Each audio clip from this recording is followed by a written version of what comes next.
রাজধানী green road থেকে varsity পড়ুয়া এক ছাত্রকে অপহরণের 7 ঘণ্টা পর উদ্ধার করেছে পুলিশ।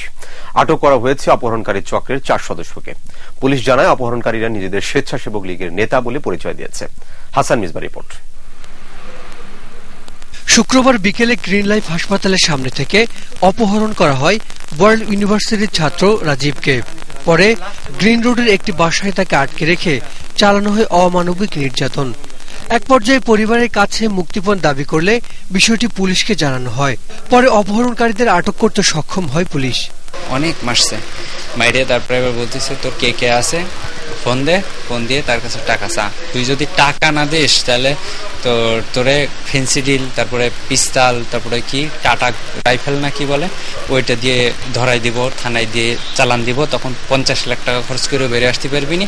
ওরা বলতেছে যে ওরা স্বেচ্ছাসেবক লীগের, প্রথমে প্রাথমিক জিজ্ঞাসাবাদে বলছে।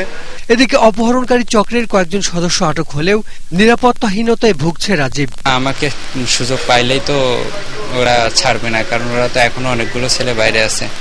আমার বলছে যে তোর মতন ছেলে ইট মেরে মাথা ফাটায় মেরে ফেলছি। রাজীবকে পুলিশের নিরাপত্তায় চিকিৎসা দেওয়া হচ্ছে। হাসান মিসবা, 21 টেলিভিশন, ঢাকা।